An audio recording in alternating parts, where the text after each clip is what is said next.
Good evening, ladies and gentlemen. Thank you so much for tuning in to our show today. This is the New America Movement, and I'm excited to bring to you some exciting news about the forgiveness of our student debt. 45 million Americans have borrowed money from the federal government, and they're saying they're having a struggle paying it back. How many neighbors, how many friends do you have that have fussed about that student debt? Jordan, what's going on here? And this is my co-host. Say hello and jump in on this story. What's up, guys? So we're just signing executive orders like they're candy now? Is that what we're doing? The thing he's trying to do is save his election. His numbers are down so far. Well, in the Democratic Party, when they don't know what to do, what do they do? They spend money. But hold on. Isn't this the same guy that said, if you run by executive orders, you're a dictator? The one thing that I have this strange notion, we are a democracy. Some of my Republican friends and some of my Democratic friends even occasionally say, well, if you can't get the votes by executive order, you're going to do something. Things you can't do by executive order unless you're a dictator. We're a democracy. We need consensus. Got to take a quick break. And that's all he's done. And that's all he's done is sign executive order after executive order after executive order. My campaign for president, I made a commitment. That would provide student debt relief. And I'm honoring that commitment today. Using the authority Congress granted the Department of Education, we will forgive $10,000 in outstanding federal student loans. Tell me one thing he has done that did not include an executive order. I mean, his whole presidency has been executive orders. Well, he got the infrastructure bill passed. He got the infrastructure bill passed, but that's a disaster. All he has done is drive bad bills. All he's done is drive the country in debt. When you don't know what to do, spend money, throw money at it, because what he's thinking he's doing now is the 45 million people that'll get some sort of relief from their student debt are going to hopefully, in his head, remember this and vote for in November and say, you know what? Oh, Joe Biden did us one. And he saved us about $10,000 on our student debt. And, that's good. So let's vote for Biden. How many people have you heard say, I'd vote for Biden if he'd forgive student debt? Well, let me just say this real quick, if I can. Let me jump in on this. Now, student debt is not the same debt that it was when I was young and I went to college. And here's why. In 1980, when I went to school, it was about learning. It was not about playing. It was about getting an education and keeping some sort of shelter over your head for those 4 years until you graduated. Now, going to college is this experience about going out and partying, doing what you want to do, having a great time, and getting education is almost secondary. And the government is providing money for students to borrow so they can live that lifestyle. A lot of these kids that are going to these big universities are borrowing thousands of dollars, and in some cases, several $100,000, and they're using that money to pay tuition, but also to live on. And the problem with that is college has become a racket. It has become a game that drives you in debt and costs you hundreds of thousands of dollars that take you a lifetime to pay it back. And the benefit of it is not that great, because if you think about it, you're going to owe the federal government an interest rate of up on an average 8%. So how is that a good deal for you to go to college, borrow that money, 4 years, you spend it on everything that you want, going out to eat, partying, buying liquor, spending it on men and women. And at the end of the day, and I don't want anybody to call me up and say, all my student debt went strictly to pay my bill. That is very rarely the case. Most people use that money for personal needs as well. And the government has found a lucrative tool here to get you to go to school, get you in debt, and get you paid on that money back over 20, 30 years. So I think the whole system's a racket. I don't think you need to go to an Ivy League school to get a degree to compete in the world to make a living today. I think you can go to local community colleges. I think you can go to state-sponsored schools like USC for a fraction of the cost. And because when it comes down, it's going to be about you anyway. You're the guy that decides if you're going to be successful or not. So why do you want to get yourself in debt anyway? And now everybody is crying and saying, I can't pay my student debt. Well, your college degree did not pay off like you thought it would. Maybe you shouldn't have taken a 4-year course on studying the white owl in Canada. Maybe you should have got an engineering degree. Maybe you should have got some kind of medical degree. And I know I'm preaching. Learn a skill. Jump in on this, son, because This is a thing about college, okay? It sounds great, and I'm not against it. You guys go out here. If you want to go to college, you go to college, and by all means, you do it. That's great. Get that diploma and put it on your wall, and let everybody be able to see it. I graduated from Clemson. I graduated from Harvard. I graduated from Carolina. Whatever it is, that's fine. Do it, but learn a skill. College does not teach you a skill. It won't teach you how to earn a living if that diploma doesn't pay off. Because you, along with about 3 million other people, are applying for that exact same job. Well, here's what I think about it. And, colleges are good. We need them. But the problem of it is so many people take so many courses that do not pay enough money to pay off that student debt, or it makes it very complicated to do so. So, the argument on here is that college, to me, has become a racket. But what has made this thing even worse, son, is that the Biden administration is going to give an average of $10,000 for low-income families that make, what I understand, about $125,000 less, $250,000 or so if you're married. Now, I don't know about you, but $125,000 is not low income. That's a lot of money for most people in this country. But what bothers me, and here's the whole thing about it, Biden is not concerned about people paying their student debt. That I guarantee you, he does not go to bed at night and reach over and elbow his wife and say, honey, I'm going to be up a few hours tonight because I'm really, really worried about 45 million people in that student debt. He cares about that as much as he cares about Black Lives Matter. Or about that laptop. So I guess another story about that. So the problem here is all these thinkers get around the table and they say, Biden, your numbers are tanking. And you have the lowest support of any president, even lower than Jimmy Carter. So you're going to go down in history as the worst president the country has ever elected. And that's pretty much a fact. But I think they believe in their mind that they can still turn things around if they do a couple things, like maybe if we could manipulate people and if we could somehow forgive their debt, take student loan, which is a hot topic, and we can't write it all off, but let's just say we give everybody a $10,000 reprieve on it. What is that going to do to our votes and our numbers when we run for election? He's going to be able to stand up in the debate, if he runs again, and say to people, look what I did for you.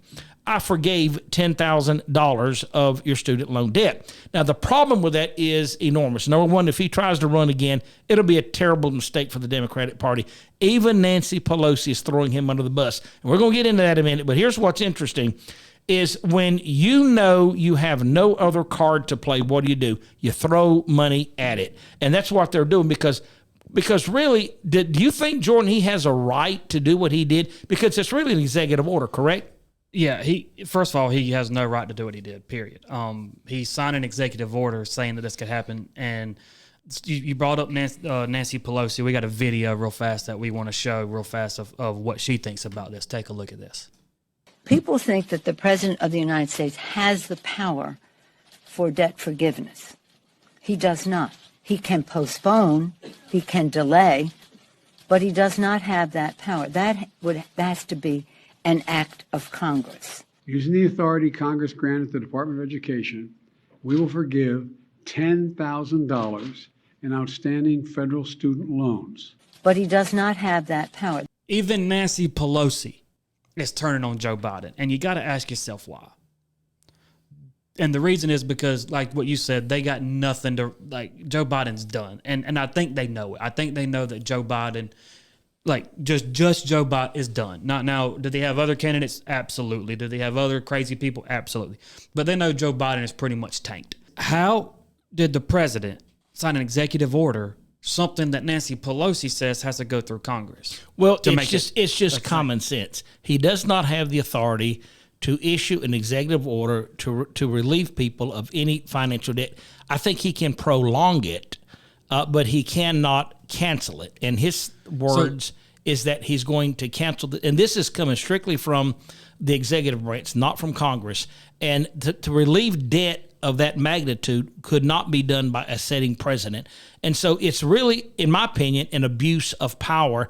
And it shows that that administration is running scared because they don't have any more cards to play. They've done fumbled foreign policy. They have driven this country deep in debt, and inflation is running wild. And now that he's just saying, well, I'll get some votes if I do this somehow. So jump in on it. Well, I'm glad you brought up inflation. Why would you do something like this in the middle of like the highest inflation we've seen in my life, at least? But how do you, we're not technically, we are in a recession. When you're desperate, son, you'll eat. When you're hungry and desperate, you'll eat a coon. I mean, you'll be surprised what you put in your mouth. There's a lot of animals out there that may sound repulsive. If you hadn't eaten, you'd eat that animal. And I think he's at that point. He's so desperate and so hungry for votes, he's willing to put himself in a position that he'll eat anything, say anything, and do anything to try to get a vote and hope in his mind of whatever imaginary world he's living in. He thinks this is going to help him get reelected in 2024. Well, let me ask you this. What about the 18-year-old that's graduating right now that's going to college? Because that school's still going to want that money, and their price ain't changing. Their price ain't going down. But let me say that, talking about the racket of college institutions, since 1980, they have gone up 300%. So they have tripled. They have tripled. I don't know anything in America that has jumped up almost 400%. And the reason this is happening is saying, well, you're not paying for it. You're going to get a student loan. The government's going to give you this very, very small interest rate, a very small loan. You're going to make a lot of money in college when you graduate, and you're going to be able to handle this. Well, if you're 18 years old, you believe that. And when you're looking at what it costs to go to college, you know mom and dad can't take that out of their pocket. And so the government has set a system up with colleges to say, look, you just borrow this money and you pay it off, it's going to be okay. It's sort of like going out and buying a car at a here now pay later place, because what they tell you, it's only $100 a week, but they don't tell you it's for 20 years. Absolutely. Go ahead. But my question is though, what about the 18-year-old that's coming up now? Does she get or he get a cut of this too?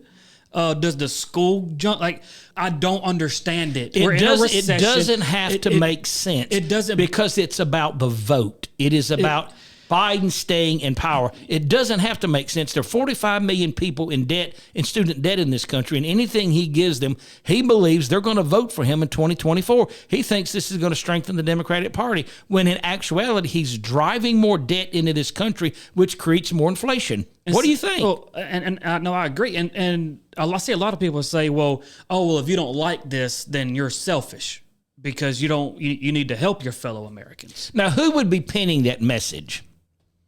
Tell me, where would that message come from? A lot of Democrats and liberals out of Washington. Yeah. That's how they're going to spin it. That's the way they spin it. But this is my thing.